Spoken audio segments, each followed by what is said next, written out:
and our partnerships and our strategy and our investment philosophy.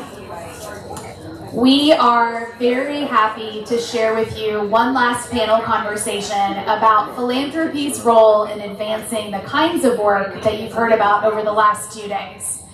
And to lead us in this role, I have with us Ramona Dallum with the Community Foundation of Louisville. They are our fiscal sponsor.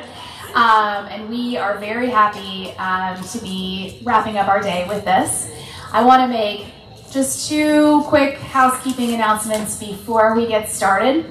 The first one is that if you are planning to take a tour of the Sports and Learning Center after this panel wraps up, you will be meeting Lyndon Pryor down on the floor. If you're planning to go to the Muhammad Ali Center, you will be meeting Alan. And Alan is here and he's holding his hand up. Hey, Alan. And so you'll be meeting Alan at 2:30 at the Ali Center. So please make your way in that direction. For those of you who are meeting Lyndon, you can just go right on downstairs, do all the things, and have a great time. Cassandra and I will be doing a quick wrap up after this panel discussion. And so without further ado, I want to turn it over to Ramona to kick us off. Thank you so much, Teresa, and thank you all to hanging with us to the end. Usually the people at the end don't get anybody because everybody goes home early. So thank you for hanging with us. As she said, I am Ramona Dallum, the Vice President of Community Engagement at the Community Foundation of Louisville, and welcome to our beautiful panel. But I want to do a little bit of level setting for you all. When we talk about funders, there are private and public funders.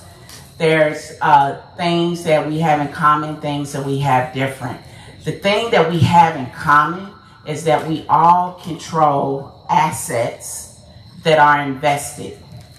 And we all do something with the earnings that we've gotten off of those investments. And that something is always supposed to be for a charitable good. It's always supposed to help benefit our communities. We had Rockefeller speak yesterday, who is a private foundation. They have received the assets that they are investing from one source. Generally, how Rockefeller made their money, however that was through capitalistic endeavors.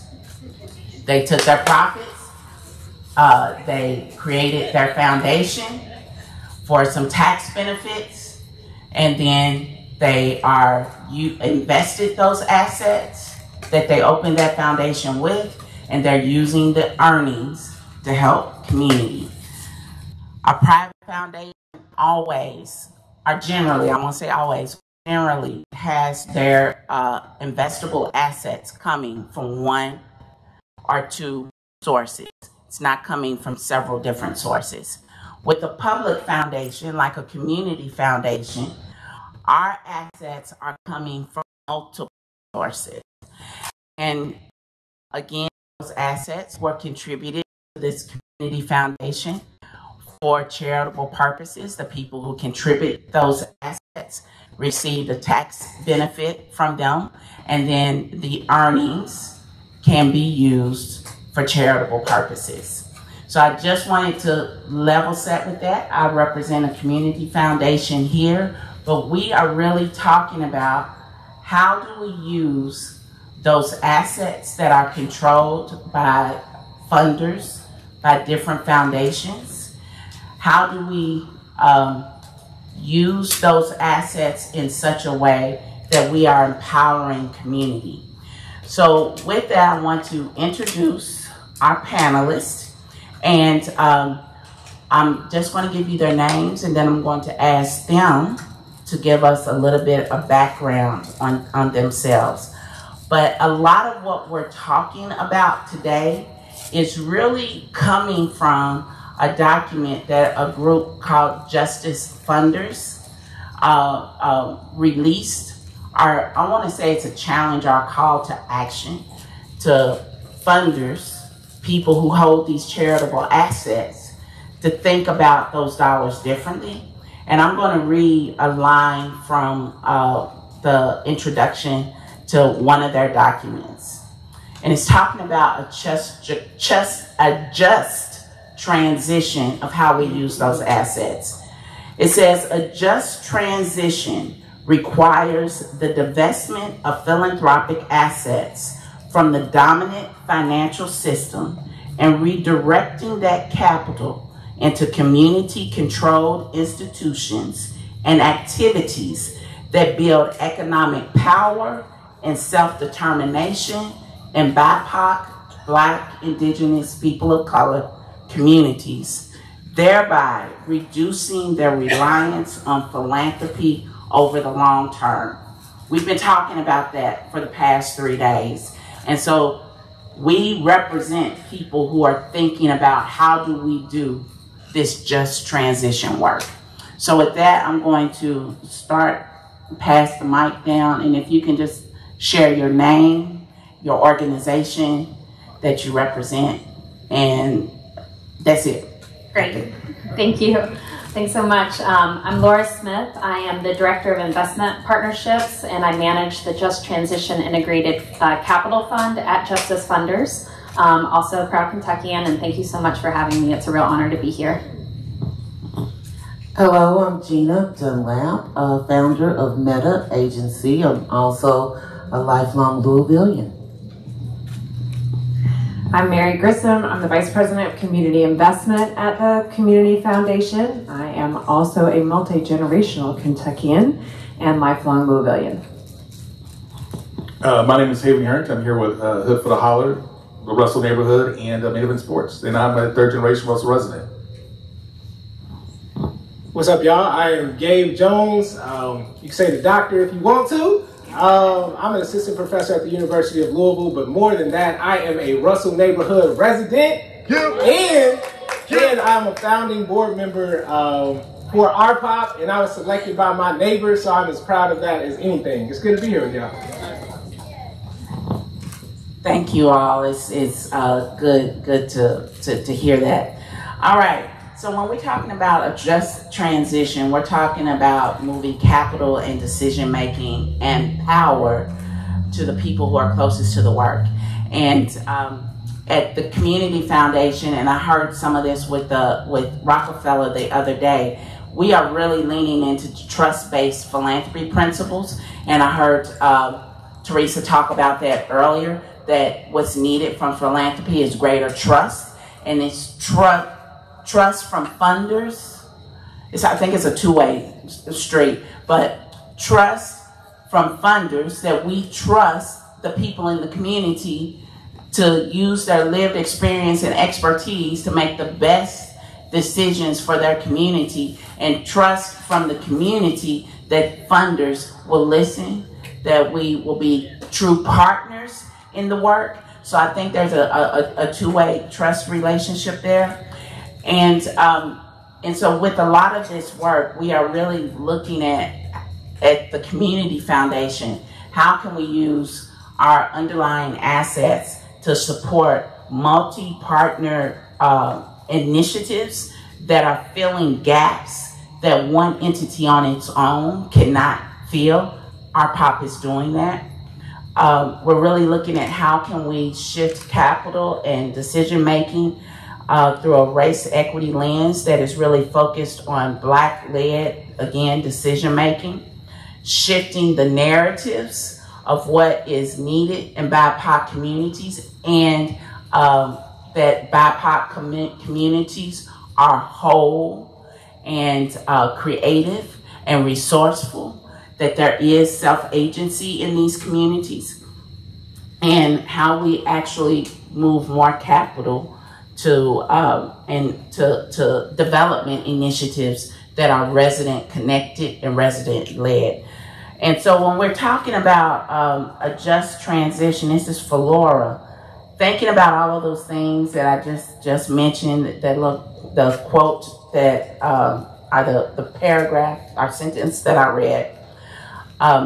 Could you tell us a little bit about why justice funders, or how justice funders even came up with this framework, your initial beginnings? to level set us a little. Great, thank you so much. So I always like to start with our origin story a little bit because it's guided and directed our work. We got started in 2009 as a reaction to the murder of Oscar Grant in Oakland, California. He was murdered by BART police.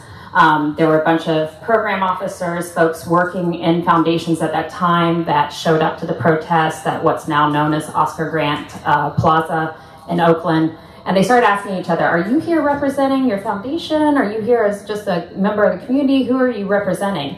And they realized that they were working within institutions and structures that maybe had a mission of racial equity, maybe had a mission or values of social justice, but they weren't moving money in a real way. And they were there as people from the community, primarily queer, trans, Black, and people of color working within these white institutions that wanted to do more. So they started organizing and they started Justice Funders. We're a worker self-directed organization and a national network that represents foundations across the US. And we also have a pooled fund that is an integrated capital, non-extractive finance fund at this point.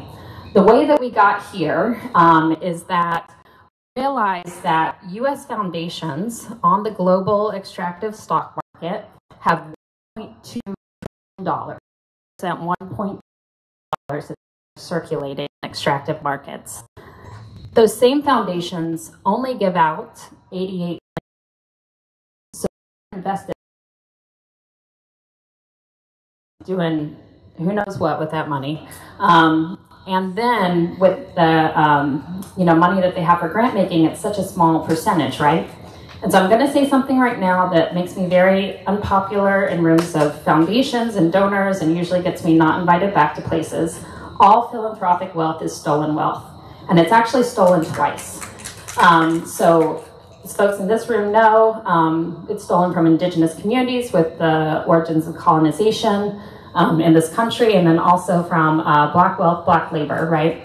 And then I say it's stolen twice because with a 501c3 status, that money then does not go back into our public safety nets and into our taxes, right? And so it's out there making money and growing and growing and growing on the stock market. That does not come back to our communities. It does not come back through taxes.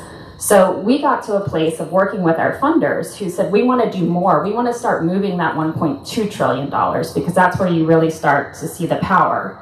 But in order to do that, we're having challenges because while we're ready, at the program officer level, we're ready. Our trustees are not ready. If it's a family foundation, the older family members are usually not ready. And then the wealth managers and the firms that are getting paid by these private foundations and family foundations, that's not in their best interest, right? They're supposed to be there making money off of this. So from that, we got to the Just Transition Investment Framework that we released this February that you can find online that outlines all of this. We worked with movement partners across the country to define our terms and to look at what's possible of how and what we can shift here. And then because we were hearing so many challenges, we started the fund that I'm managing now that's democratically governed by 5 movement partners representing communities across the country, and I can talk about that a little later. Yes, thank you for that. And I'm going to ask you to define something for me that I didn't ask you earlier, which was you used the term extractive investments. I want you to define extractive investments, and then I'm going to ask the rest of the group to tell us what you think non-extractive investments or partnerships could look like. Great, thank you. So defining extractive investments is, for us, any time that the lender is making more in interest and return than the borrower makes in wealth off of that capital. And for everyone else, if you can tell me what you envision as non-extractive investment or partnerships, because even though she was talking about, Lora mentioned extractive investments as being the lender earning more, I think there can also be extractive partnerships where one partner earns more than the other. So if we could talk a little bit about non-extractive partnerships and investments. So I'm gonna even frame it even in a more baseline way. Transactions. So anytime there's a transaction, there's, the end effect may be balanced, it may not be. So in that example with a loan, the lender is getting more return on extending that loan. To me, the opposite of extraction, and I love words, I'm gonna say, is to enrich and to endow, right? So the enrichment means, give people more than what they're asking for, because they may not realize that they need more to accomplish what they're setting out in their ambition, or they may be reluctant or afraid to ask, right? But if you know, and you have the wherewithal to do so, give people more than they ask for, so that you're setting them up for positive outcomes. And then the whole concept of the endowment is turning over wealth and leaving it into the hands of the people that are stewarding that organization. Just like Harvard University has an enormous endowment that funds all of their general operations across the board, I'd love to see more communities of color be endowed and enriched with that type of resource and autonomy. Yeah. Okay. I think a couple of things that I would bring up here is to be non-extractive. First of all, I think recognizing that the extraction has already occurred, that the money and the capital that you're moving is a result of that, and that the community in which you seek to partner already doesn't have whatever collateral or underwriting criteria that would be normally applied in that kind of a transaction. So you got to start with that baseline and that understanding, and that's super complicated in a place like Louisville, Kentucky, and I hope we get to talk about that at some point. Second of all, you want to, it's got to be around the investee preferences. Everything that we tend to do is around the investor preferences. This is how much they're willing to tolerate, how much they're willing to be part of the transaction. And so it's super important that, we're centering the impact, the long-term impact, and that whatever that transaction or tool is based on that, whether it's a grant, whether it's a loan, whether it's a 0% loan, whether it's equity or a guarantee. It should be chosen based on the aspiration of the partnership. And then I think, yeah, I'll leave it there. All right, good job. I think I'm going to take this from a different tack, since I've never been a part of like the grantor class of, granting money to organizations and neighborhoods, but more on the other end. For me, when it comes to more an extraction investment, I look at things like, to give you an example, like a nonprofit decides they're going to build affordable housing in a poor, usually black neighborhood. So they go out and get all these funds in to invest in affordable housing, but then you look at what the rates of, then we use the scale of the poverty scale, it can only be 30 or 80%, which where the median black income is like what, 14.9 or 14.8. So the median income for a family of two is like, you can't make more than 35, so it'd be almost like dirt poor, to afford these places. Or they make the poverty scale where they make it so you'd be like 80% of poverty level. You kind of play with the numbers to kind of get things to work. But usually what happens is the nonprofit that builds the apartment complex makes money, the builders make money, everybody's making money. And then when it comes time to actually rent the units out, the folks who rent the units out are kind of stuck in a place that they can barely afford to meet income levels. So that to me is kind of extracting, because you're extracting the wealth out of the community. Because nobody in the community they get housing, but nothing comes of that for anybody else's community. Usually it's only black contractors. They don't try to find black laborers and things of that nature. So it becomes a very extractive. And then those organizations tend to be the same organizations over and over and over again in different parts of the community, getting millions and millions and millions of dollars donated to them to build the same type of housing to get you the same exact result, and the needle never changes. The other issue is a lot of nonprofits I know try to tailor their programs instead of doing what they think will work in their communities. they tend to tailor their programs to what they think the investor class wants to hear and what they want to fund, which usually leaves you large gaps of communities and people in those communities kind of left out because they don't think anybody's going to fund them. And there's several nonprofits here I can think of. I'm not going to give any names, but usually programs that deal with black men at certain ages. If you're not a black male between the age of 0 and 18, there's pretty much like nothing out there for you. You're just on your own. People think, oh, you figure it out. So I will leave it there before I continue on.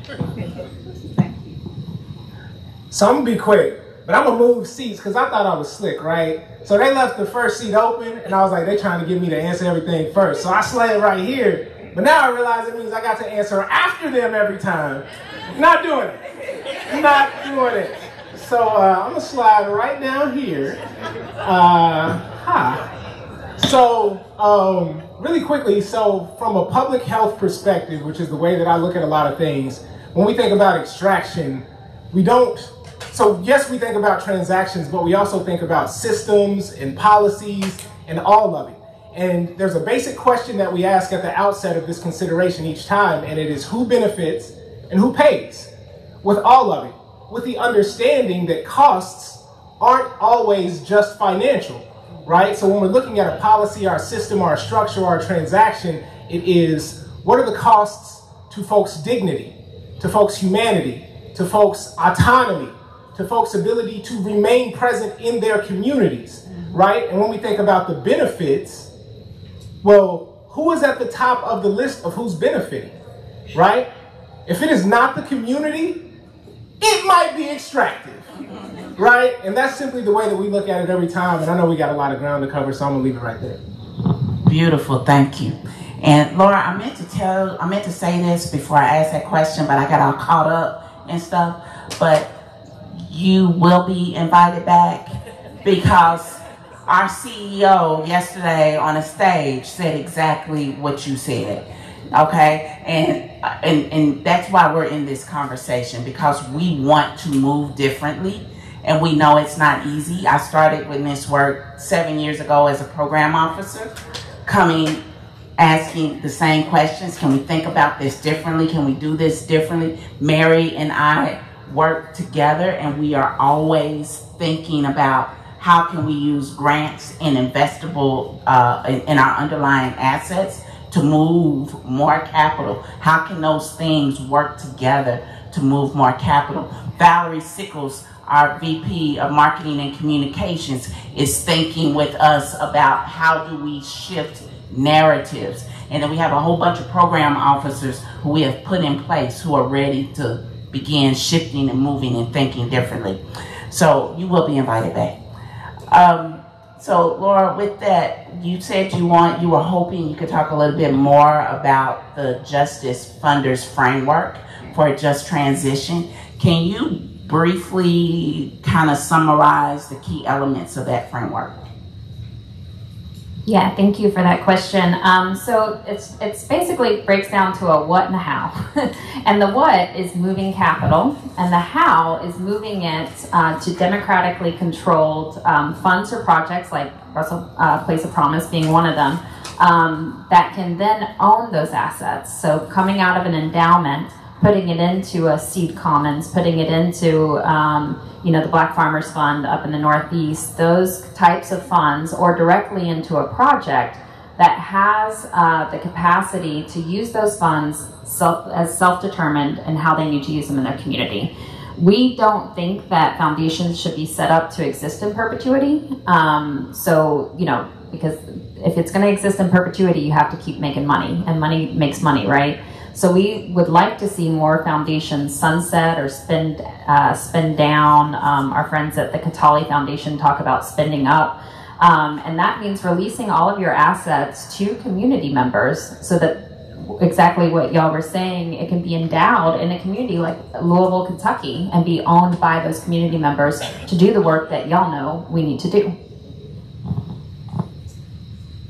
Thank you for that. And Mary, this is for you. You said it's complex about doing some of those things that Laura talked about. Can you share with the group how the Community Foundation and other philanthropies can ensure that our investments are non-extractive. Yeah, there we go. Yeah.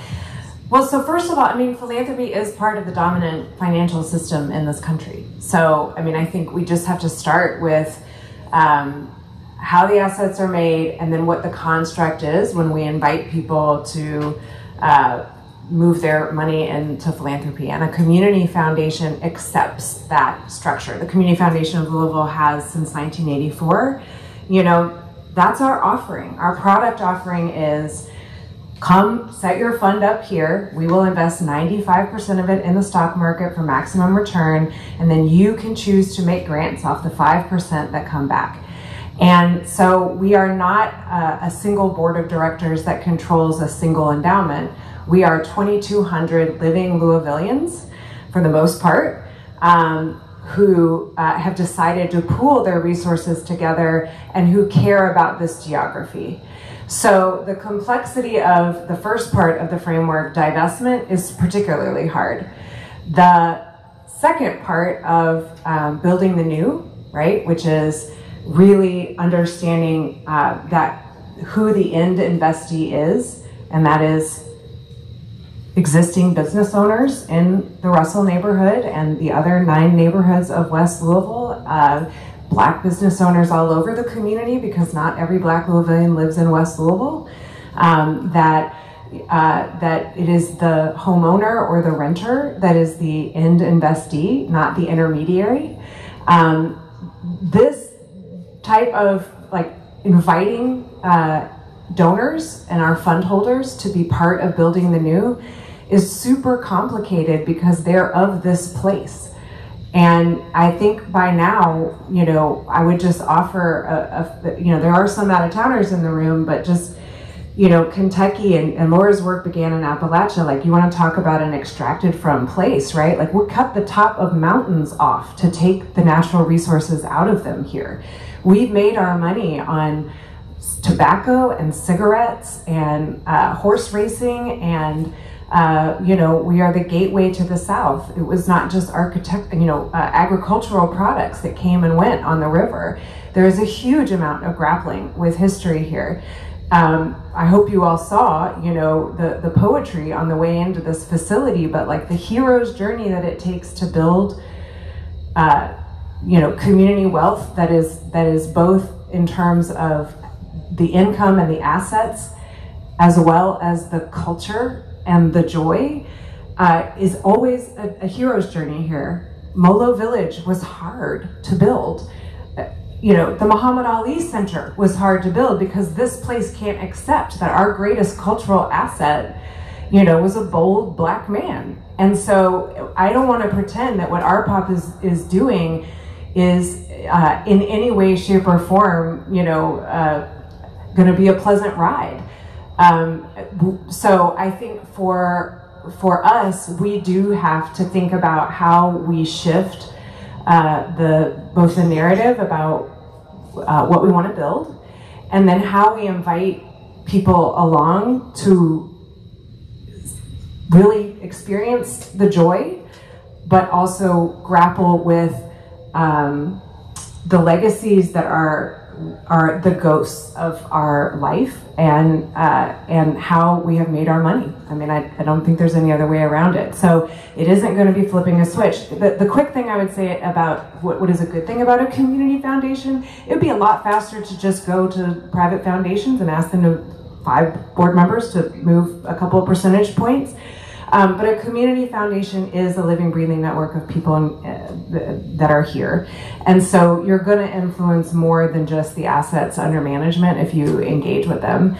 And that has a benefit. I think that we should also be clear that philanthropy is a very small sliver of the capital that is needed to do what we want to do in this community at scale, not at scale all the way across, but even just for, say, the Coalition of Black Leaders Through a Path Forward that has an investment plan that is endorsed, you know, that it will take more than philanthropy. So we have to understand and be in right relationship, as well as humble about the slice that we occupy, because we are not the whole bag.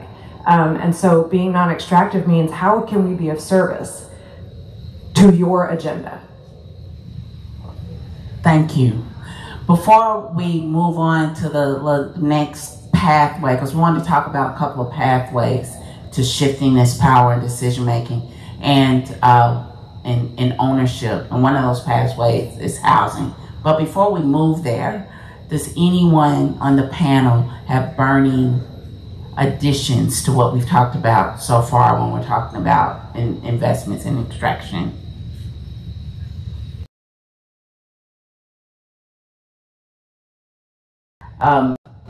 Mary, when you talked about bringing people along, I think that echoes what Ron Gallo, our president and CEO, said yesterday, is that it's going to take someone to be a model of what this new could look like, and CFL is willing to kind of step into that, but we know we're going to make missteps. We know we're going to fall on our face. And we know it's going to take time for us to build trust and rebuild trust. But I think we're in it. Jeana, this question has to do with our housing pathways. Your work for many, many years has revolved around housing access, including affordable housing strategies and redevelopment.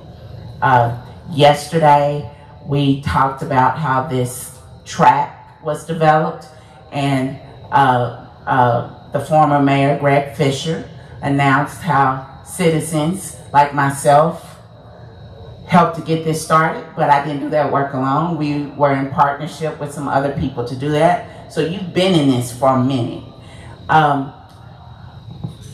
When we're thinking about affordable housing strategies and redevelopment, what are some of the challenges surrounding housing in Russell that you think philanthropy can be a meaningful partner in? And are there other partners? I know there are, but who do you think those other partners are besides philanthropy? Okay, leave it to Ramona to lay out a complex question. But before I respond, I want to give props to Renee Goatley, who's in the room, who is also a part of getting this facility here along with us. And so it is truly surreal to be in this space on this site. But, you know, I took a scenic drive from my neighborhood in Limerick down Jefferson to get to this facility and noticed there's a lot of vacancy that still persists despite this catalytic investment here at 30th Street. So I would say the biggest challenge is site control, right? Those who control the land control what happens on the land, right? We know this. We know the history around Black ownership of land, disenfranchisement. You know, that's not just history, that's present day today. So, you know, there's been a lot of speculation that has persisted, particularly in Russell. And with the announcement of things like Choice Neighborhoods or the Goodwill Center and the hospital in this place, speculators are counting the money before it's even hit their pocket. They are, you know, raising the prices, in some cases to unreasonable levels, well above, you know, market value. And that makes it difficult for community-oriented organizations to acquire those sites, to assemble sites like this large site, the Madison campus. You know, it's difficult for all the organizations that want to be players in that field to gain access to the land, either because it's cost prohibitive or because people don't really want to cooperate. So philanthropy can step in. The other thing too that's happening all across the country are the institutional real estate investors who are buying up hundreds of rental portfolios at a time. And it's very difficult to compete with those institutional investors that have the backing of probably a lot of foundational or philanthropic investment that they're responding to, right? But how does, you know, an organization like AMPed or, you know, Rebound compete when there's that much capital on the table, and that much, you know, they're doing 100 or so units at a time in one single transaction, and a lot of community-driven organizations would love to have an opportunity to make moves on that scale. So I think that's an opportunity for philanthropy, you know, to provide resources, access to resources for larger scale, more systematic site acquisition and site assembly and site control, just so they can compete in what's becoming, in an area like Russell, extremely prohibitive to do if you don't have ready access to the capital. The other way I think philanthropy can and should step in is not just investing in capital projects, but really investing in the people. And specifically, I'm talking about real estate professionals. In this Commonwealth of Kentucky, I don't know if this is still true, but there may be like 2 black appraisers in the state. Let that sink in, right? If you're familiar with ongoing appraisal bias, which is literally writing out the value of the assets we do control because of the color of our skin, part of that is baked into who's doing the appraisal and the assessment, right? And, you know, if you need proof, just Google it. Appraisal bias is still a thing today. Getting black people into roles like being an appraiser, you know, writing insurance, and, you know, thinking about liability, being a surveyor, a title examiner. There are a slew of real estate professional roles that all come together for things as massive as this, or as simple as a single family house purchase, right? You know, nobody's teaching anyone how to be a developer, so not a fundraiser, but I'm talking about real estate developers like Gil Holland, Andy Blyden, you know, Bill Whalen.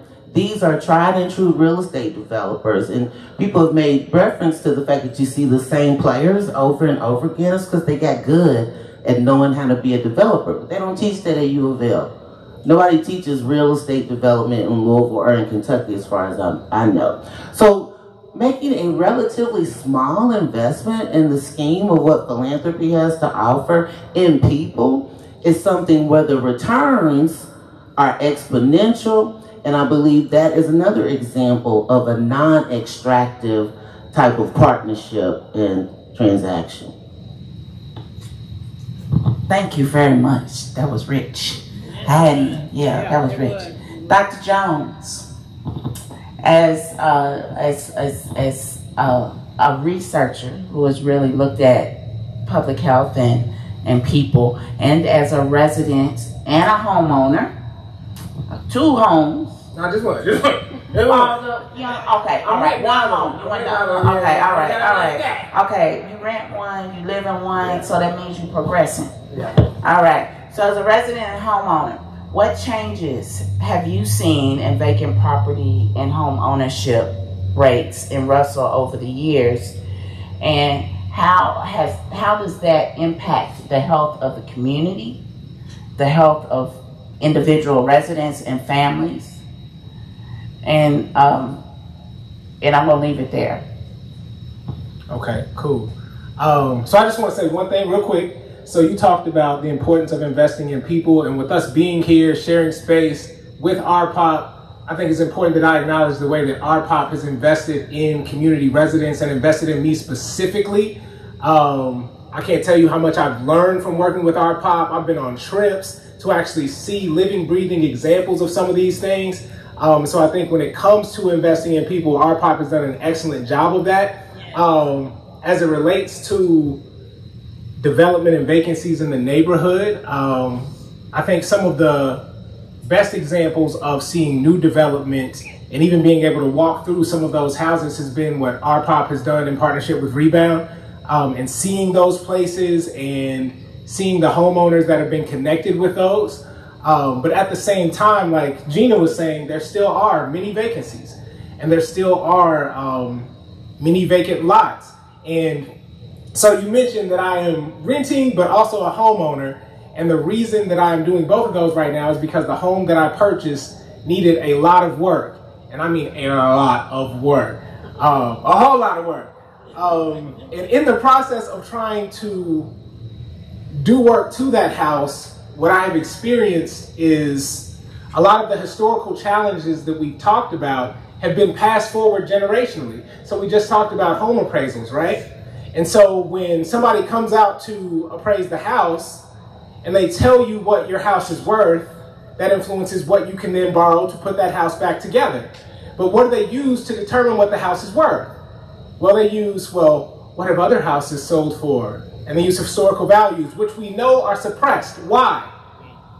Well, because of racism in land development and zoning codes, and because of redlining. So here we are, passing these inequities forward, and then using them to prohibit what folks are able to do right now. And then when we talk about home ownership, it accounts for 60% of the middle class's wealth. And when we talk about wealth, very simply what we are talking about is access to life-sustaining and quality of life-sustaining resources, right? So we are also constraining people's ability to access these resources, right? And then on top of that, in our society, those who have more access to financial and economic resources are then able to use those things not only to enhance their ability to have the things that they want, but to use that power politically so that society is a reflection of the things that they want, right?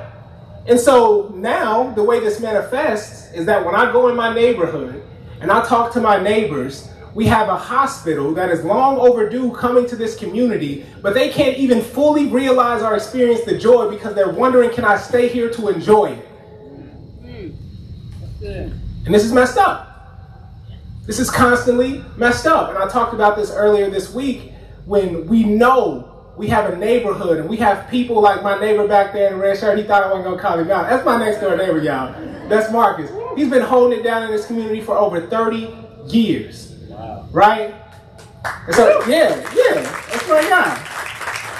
That's my guy. And so, but when we're talking about the strain that we are actually putting on real people, when we are sitting in the neighborhood talking, and we know we want amenities, we know we want more places where we can go and sit down and get something to eat and just fully experience joy, but at the same time, we're like, damn. But can everybody be able to stay and enjoy it? Yeah. Right? And so we're constantly in this struggle of trying to unspool a ball of yarn that we didn't tangle in the first place. So I just wanted to say that, and I see you holding up the sign on me. I got you. He's in the neighborhood too. I was looking for you, Marcus, because I was like, I don't know how much time I got. Thank you. Yeah, but I'm gonna stop right there. Thank you. That was good. That was good. All right, we're gonna switch to the next pathway. The next pathway is small business and workforce. But before we switch, y'all got anything else to add about affordable home ownership? Philanthropy's role, impact on community? All right, good. Small business and workforce pathways. Haven, I know that you have been involved in several different projects that can create pathways for small business.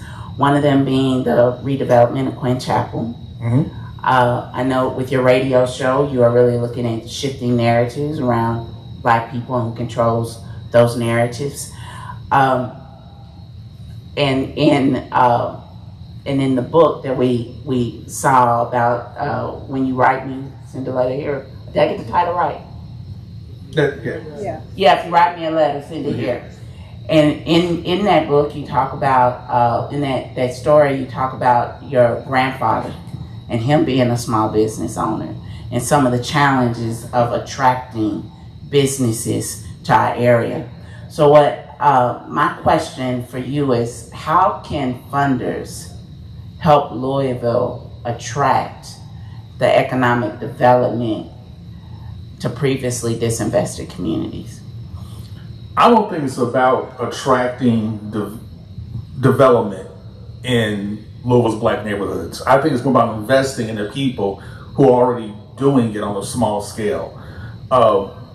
You know, as you look at black neighborhoods, specifically around the country, one of the things that really sustains black neighborhoods are the small black businesses, like my grandfather's barbershop, who's on the corner for 60 years in Russell, and the amount of people and lives that they can touch. A lot of times we get fixated on, okay, so how can we bring a big box retailer in here, a Target, Walmart, and others to anchor this community, and then we kind of build around it, when it should be the opposite. Like, how can we help folks like the millionaire marketplace, right? How can we go help all those small businesses move from going from the millionaire marketplace here and then move them up to getting their own storefronts? Or maybe they have a collector storefront, where you have a storefront, you have like 7 or 8 businesses in there, and then they work their way up and then branch off to get 1 or 2 and build your communities that way.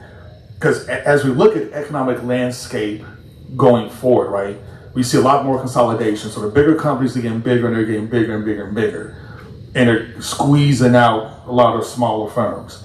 Like I said, I have a radio show, so in radio, you see this all the time, right? You see like a lot of large radio stations, iHeart, Clear Channel, whatever, buy up thousands of radio stations, kind of put people out of business, and it's hard for guys like myself, who's had a sports show for the past 15 years, keep, breaking into market. Whereas like now I'm like one of the only black-owned sports shows, literally like in the Southeast, and it really shouldn't be that way. But it's hard to break in the radio landscape. So for me, it's about not so much, and it's investing small and kind of changing our mindset of how we build our communities. And we need to build our communities smaller and not larger. Because by thinking small and building small, you make your communities much more resilient to economic changes. So next time you have another recession, you have another depression, you have another global pandemic, whatever, if you keep your businesses small and have a lot of smaller businesses, that really, insulates your community a lot. It gives a buttress against economic headwinds, and it'll make your community stronger if more people have access and if more people can share in a pot. Versus as we're going to now, the model's like a bunch of, like I said, large corporations, large businesses, kind of controlling most of your assets. That's not what you want. We need to think opposite. We need to get smaller. We need to go back to where we were in the 1800s versus what we're doing now, minus racism and everything else. Thank you for that. Lora, this was not a question that we sent you earlier, but when he talked about just going smaller instead of larger, I think that's actually something that's mentioned in the framework. Could you talk about the importance of that? Yeah, so we like to say small is all. So when you get into the larger intermediaries, like a CDFI, for example, you're supporting a lot of infrastructure and capacity, and so that's why you see larger returns that they're getting, for example. So I'll just speak from my own experience being from Eastern Kentucky. Some of our CDFIs are lending at a 7% and up, which is like not unlike a bank when they're a nonprofit lending entity, right? And that's because they're larger and they have more staff and more infrastructure they have to support. So for us, supporting smaller intermediaries like Jeana Fund in Boston, other community-controlled funds like that, and investing directly into projects that are community-controlled makes more sense. Because they're not going to have to lend at those rates if they're a fund that's recycling and putting out seed commons as well. We define non-extractive lending as 0%, and that's what we're doing, and we match it with grant dollars because people need that capacity. But we also recognize that for community-controlled funds, especially indigenous, Black-controlled funds, they may need to do a 1% to 3%. And I'm looking at my friend Jeff Fugit. We started the Appalachian Impact Fund in Hazard, Kentucky. We were doing 1% to 3%, right? Because you're using some of that fees to then pay your staff and cover your overhead, so you become less dependent on philanthropy. So I think that it becomes a better deal to invest in those small funds, build their capacity, because they're closer to the ground and they know their communities, right? They live there, they work there. But the challenge for that, for philanthropy, is that then requires them to make a bunch of small deals. And those transactions cost money for them, and it's a lot of capacity and staff time. which is why we're trying to network together some of these small funds so that folks can make one investment that then gets, we can do the due diligence on it. They make one investment and then we divide it out to a lot of different smaller funds for them. So that's one strategy for that. But yeah, we totally support the smaller funds that are closer to the ground, that are grassroots. And if we support enough of those, what our ultimate goal is to build an alternative to Wall Street, right? So it's like you could be making all of these investments across the country, from Louisville to New Orleans to Eastern Kentucky to elsewhere, and actually build that capacity at the grassroots level. So that you have enough, because one of the things we hear too from funders is like, well, there's not enough of these funds or these projects. And it's like, yeah, there are, you just don't know about them. Yeah, and your wealth managers are not telling you about them. So that's the end game for us. Thank you. Thank you for sharing that. Mary, what incentives are available to foster job growth in Russell, and do you think they go far enough? And if you don't like that question, well, I think it actually pings off of this conversation. So I'll just sort of build on that a little bit. I mean, first of all, we do direct investment, and we also invest in intermediaries, and that's a big part of our reflection right now, which is what philanthropy's role. If we're coming in with the lowest cost of capital, the question we have to ask ourselves is about that end beneficiary. And so if we're a direct, and I'll just, again, like, philanthropy helps build the hospital, philanthropy helps build large campuses, they help build market rate housing, you know, all of those types of things. So if we're being really intentional about investment without displacement, we have to be really clear that a commercial development isn't always great. And that if philanthropy is going to come in with a 0% or grant, the question is, how does the existing Black business there get a lower rent? You know, what are the covenants in our transaction that bends it in the direction of how that, you know, long-term benefits and makes space for those business owners who have been holding it down. And we have in reality changed our vetting process and our due diligence process as a result of that. And it's led us to decline investing in some things that on paper look right, or not on paper actually, in words they look right. But when you look at like the pro forma, you see that ultimately it's the developer, it's the intermediary that's benefiting, and it's not actually going to benefit the businesses that you're talking about maintaining or growing with new folks coming in. So I think, you know, there's in Russell, there's amazing organizations that have long served workforce development. And you know them well. We're sitting in a Louisville Urban League, which does the most amazing workforce in our community, but ultimately people don't own cars here. You know, the challenges of, you know, accessing jobs and building jobs has everything to do with wealth. And our goal is not for people to more efficiently navigate the social services system. You know, our goal is to play the best role we can in role to actually improve the economic outcomes, which improve the health outcomes. There's a 13-year life expectancy difference between where I grew up and where we are sitting right now. And these things are all interrelated. And so I think, you know, philanthropy has to get smarter about being in the position that we occupy. And I would just say that I have a lot of gratitude to RPOP, because they haven't just invested in residents, they have also invested in their partners like us and held us accountable. And that's, you know, our donors assume they're doing good when they are investing in granting to something in West Louisville. The additional analysis of how that flow actually benefits the people that exist here now is something that we have to explain over and over again. So we've changed. Our due diligence is a way for us to get to yes with the partners like Amped and others who have an aspiration to own the block, to be the developer. and they are. And it's also a way to correct with information and affection, to say to our donors, no, we are not going to do the one that you asked us to do, and here's why. And you can think about it if you want to do it with another pocket that you have, but it won't be out of the fund that you have with us. And I just think that, you know, the breaking it down is kind of the gig. So watching the slides about the CLT up there and the economics of it, that is going to be critical to build support and understanding for people to see, like, how does this fit? Yeah. Thank you.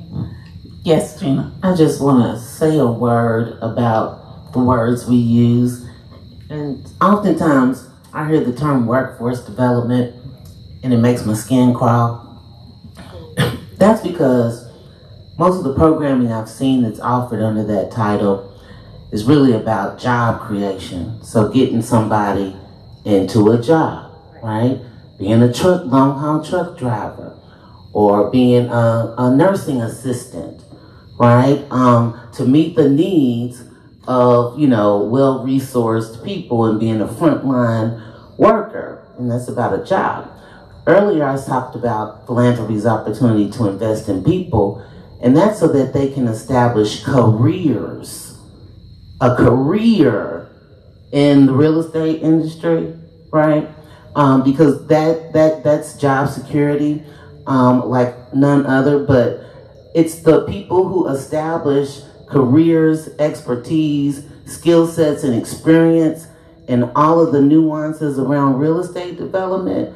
To me, it's those people who are going to bring back or, you know, lift up this community, and not just Russell, but lift up community in various ways, from an economic wealth accumulation standpoint, to invest in their time and talent and abilities into community-minded development that hopefully reduces displacement in many ways, by many avenues, right? So investing in people and their ability to establish a career, particularly in underrepresented fields, whether that's architecture and design, right?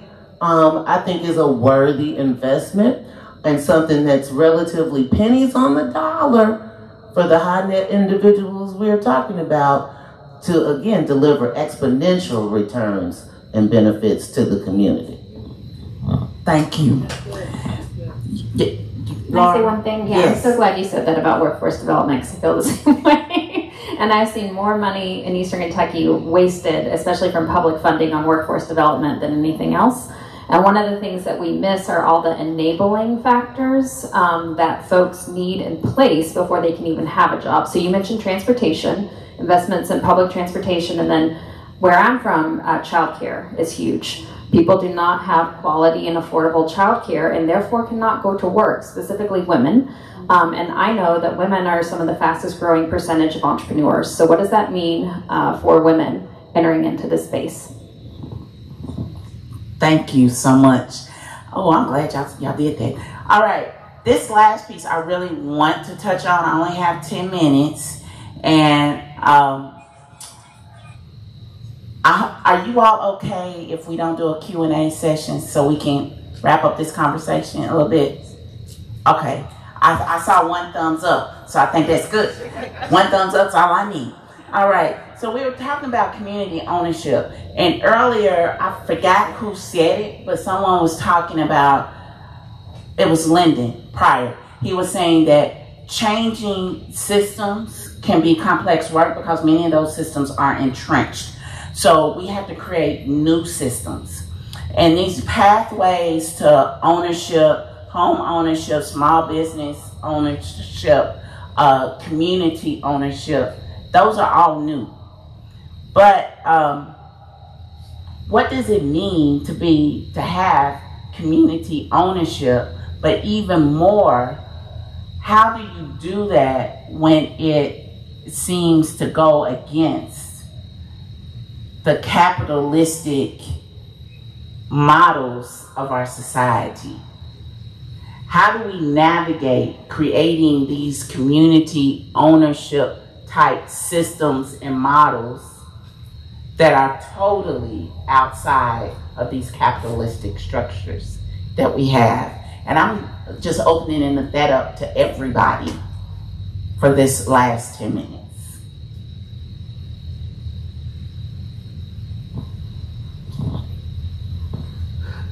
I don't believe in reinventing the wheel, right? Because everything we talked about has been done at one point in history before. We just have to figure out what they did and just improve on it, right? So the Black Panther Party in Oakland, they had, the free lunch program, community owned. Everybody chipped in. They went and got food donated and decided we want to feed all the kids before they go to school.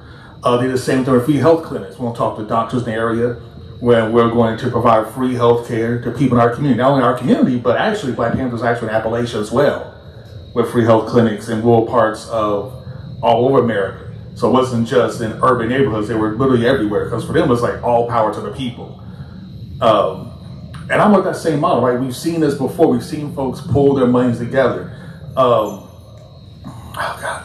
I was helping Vitalis run for Metro Council, we got to meet a lot of Somali immigrants when they came in, right? And they have like a Sharia investment that they deal with. And that's literally them pulling all their monies together with Sharia Muslims across the world. And they pull their money in a big pool and they will lend it out to immigrants as they came to America and as they got to know people. And, they kind of proved themselves. They would kind of tap into this money to start stores, to start grocery stores and things of that nature. So the model is there. It's just finding the model and just making it work for you in your specific circumstance. Because every city, every community is a little bit different. So it's about just literally finding what's already been done and tweaking it and making it work. Okay, thank you. I'm going to add something to that, and I want y'all to think about if y'all want to respond to it or not. That's cool. He mentioned Black Panther Party. That scares white folks. That scares. Philanthropy is a white institution. You talking about funding Black Panther type work? People are not going to be down with that. So how do you shift that narrative so white folks are comfortable with these types of initiatives? Okay. That's just an added to what I asked you. Thank you. You don't have to answer it. Well, my reflection on your original question was just like, I feel like, this is kind of a dark answer, but like, I think we are in the fight of our lives as humans right now. And then we're talking about a just transition. We're talking about climate, and we're talking about global inequity, which takes the form everywhere of global South and Black and brown and, all of this. And that the history of humans and our future survival requires cooperation. And that, we're wired for that just as we are wired for war. And that we've got to lean into these things, and that there are plenty of examples of people of every color, and we can think about our best examples, because I do think in Kentucky, again, we're in a context of a state that still has the face of poverty being Black children, when that is not the face of poverty in the state of Kentucky, right?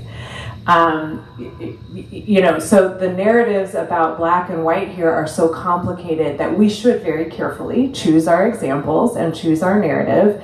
But I think we should also keep it as simple as love and intergenerational Black joy as we have here, because that is, that's what connects people to remembering how their grandparents got their house, how their war veteran received their benefits that built their wealth. And these are facts that are in question right now.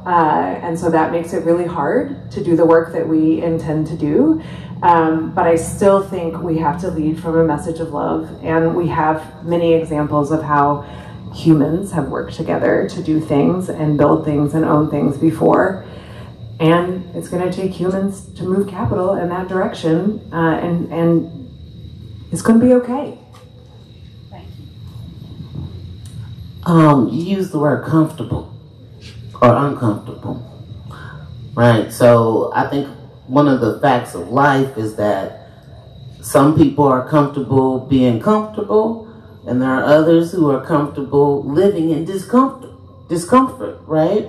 So you're not going to convince everybody to be okay about with the legacy of the Black Panthers and all the social movement and care and love they put into the community, right? You know, there was a time when Muhammad Ali wasn't beloved in this community, right?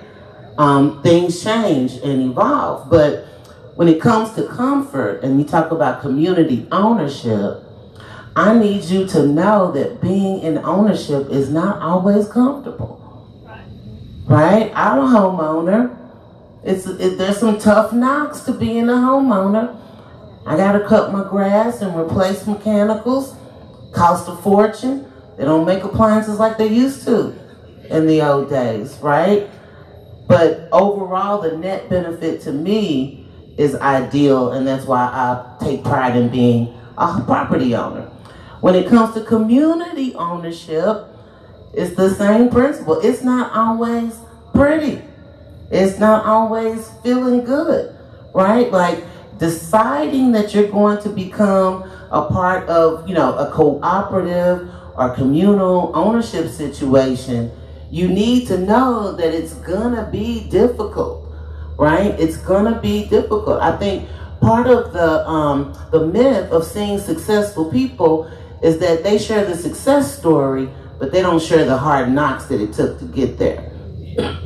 Sadiqa Reynolds and Christina Shadle put a whole lot into getting this facility here. They don't talk about the difficulties along the way, but you can rest assured it will be difficult and it will be uncomfortable. Having a community ownership situation at the Madison Street, at the Madison Street campus, it's not always gonna feel comfortable, but it'll definitely be worth it. And that's if you choose commitment over capitalism, right? So you gotta commit, put in the work with longevity, and those uncomfortable moments will accumulate into something wonderful. Thank you so much. Yes, ditto to that. And I would just say, I don't think that we've ever seen change in this country by appealing to the status quo to see people's humanity. So I'm not sure that trying to get, older white trustees to understand the young lords or the Black Panther Party or even like radical hillbillies from my part of the state who took up arms against companies is going to work. I think what we do need is an inside-outside game. And so we need those folks on the inside of these institutions who can speak the jargon, talk the talk, code switch, working and pushing on that way. And then what I'm seeing is promising in the philanthropy end is people are now using community organizing tools to organize philanthropy, and that includes direct action. So folks are now like, we could go to the Ford Foundation and have a meeting, or we could do a die-in in their atrium and get the press there, or we could show up and have a panel at some big council of foundations, or we could show up unannounced and have a protest. And so I think if you're pushing from the inside and outside and have those two different strategies going, that's where we can start to see things shift. And also policy. The last time there was federal policy changed that guarding philanthropy was 1964. What was happening in this country in 1964 that a bunch of white people wanted to protect their wealth and start donor advised funds? So there is a movement right now, the ACE Act, to change donor advised funds and change the laws that govern those so people can't just hoard wealth in them. All of that. And I feel like, honestly, some people are just going to have to be uncomfortable. They're just going to have to, because people in my neighborhood have been uncomfortable for a long time. And I have to, even when we talk about the Madison Street development, I've been talking with people in my neighborhood who are like, I just hope I can live to see it. And when I talk to my grandmother about the collective impact of all of the things that she has had to endure her entire life, and her telling me, you're going to have to do it, baby, because I don't think I'm going to live to see it. I have to be uncomfortable. Because I see the manifestations of white supremacy all throughout my neighborhood when I walk around. And I think that when we think about systems, and in a public health perspective, we talk about systems thinking. And that tells us that you understand the purpose of a system by what it produces, right? Not what it says it does, not what it says it's supposed to do.